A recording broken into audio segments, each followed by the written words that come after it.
Spring kicks off the busy survey season for Wisconsin's pest survey specialists within the Department of Agriculture, Trade, and Consumer Protection. These specialists collect and manage data on plant problems, such as insects, that threaten agricultural production and pose trade barriers. Krista Hamilton is an entomologist with the DATCAP Pest Survey Program. She says the 2025 surveys are starting now with black cutworm traps. For those who are listening who may not be familiar with this pest, it's an early season corn insect that has spent the winter in the southern United States and will migrate to Wisconsin on spring weather systems. The storm systems that we had last week probably already brought some of these cutworm moths into the state. And our pest survey program monitors these moth flights to forecast potential cutworm problems when corn emerges in May. So even before seed goes into the ground, we're already watching for these insect flights to anticipate issues later in May and June. And then for our crop scouting season, that work starts once alfalfa greens up in late April, and then we move into corn in May, soybeans in mid-June, and our surveys continue all the way through early October. How many insects are you typically watching? Good question.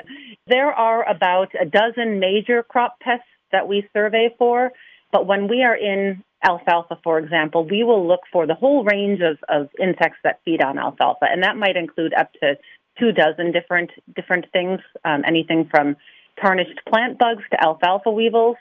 So in the course of a year, I would say we collect records on up to 200 different crop pests. And you mentioned spring weather systems moving insects into Wisconsin, some of them anyhow. If we think about some of the warm days we've had in January, February, and early March, has it awakened any of our insects early? Yes, most definitely. So some of the insects that overwinter here in Wisconsin in the adult stage of their life cycle are already beginning to come out of winter dormancy. I know I've noticed things like box elder bugs and ground beetles and a few others on those warm days last week. So many insects can undergo development at or around 50 degrees, and it usually takes just a few days of 50-degree temperatures to get them to stir. And one crop pest that we think about in early spring is the alfalfa weevil. This one overwinters as a beetle under leaf litter and in alfalfa stubble, and those beetles can become active and begin laying eggs anytime in late winter or early spring when temperatures are above 33 degrees. So it's likely that insects like alfalfa weevils are already beginning to emerge, at least in southern Wisconsin. Some other early insects we might see are lady beetles, tarnished plant bugs. A few people may have noticed morning cloak butterflies on those recent warm days. Don't we rely on a Wisconsin winter to kill off some of these bugs, and how would you grade this past winter? We certainly do. I mean, there are insects that we just don't have in Wisconsin because our air temperatures and soil temperatures just get too cold. So this was, without a doubt, a dry, open winter.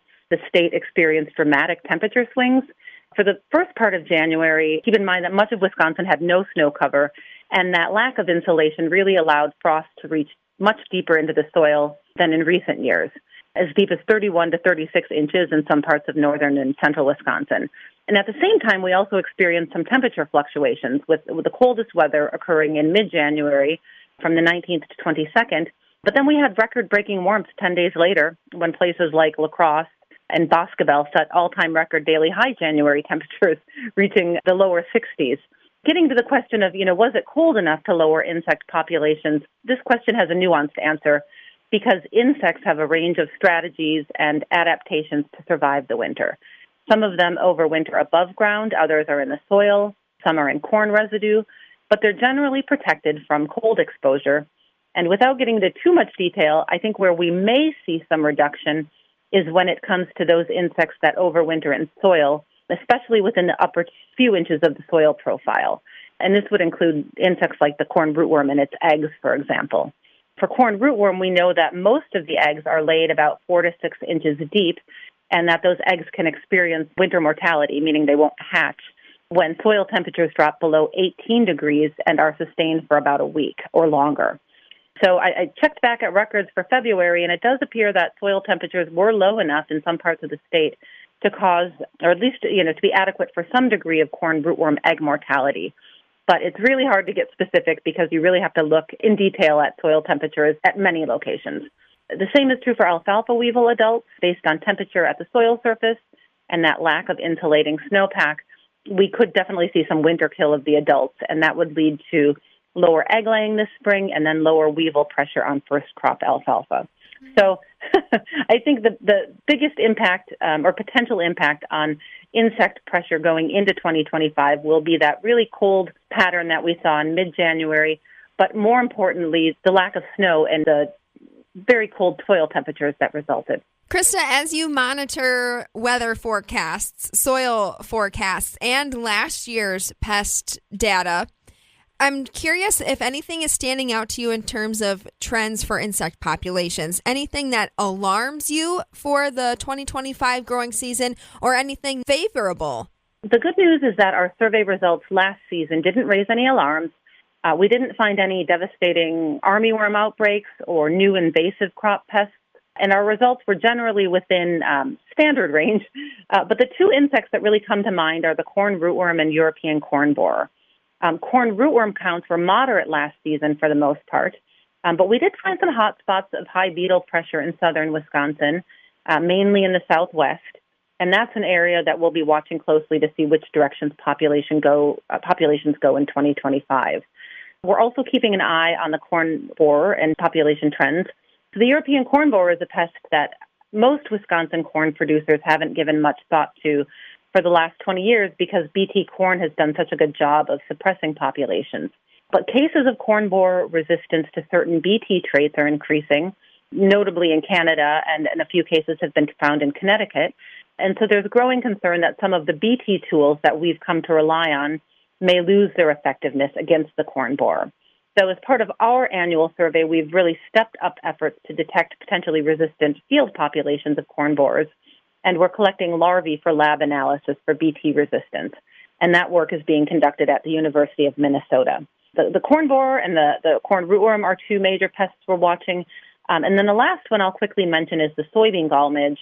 This is a newer soybean pest that has been found in 178 counties, 5 Midwestern states, including Iowa and Minnesota. Now, it's not yet been observed in Wisconsin, but it could turn up here. So it's important for Wisconsin soybean growers, especially in western Wisconsin, to be on the lookout for signs of soybean gall midge this summer. Why don't you give us a sense of how we can stay in touch or stay engaged with your work? So our pest survey program relies heavily on volunteers to set and monitor insect traps. In a given season, we coordinate 7 different trapping networks for everything from corn earworm moths to western bean cutworm. And we also work with about 30 apple orchards around the state.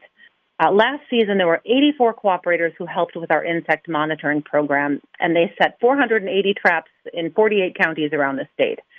So we run a large effort, and cooperators who might be agronomists, farmers, crop consultants, UW Extension staff, even gardeners, are really critical to our program's work.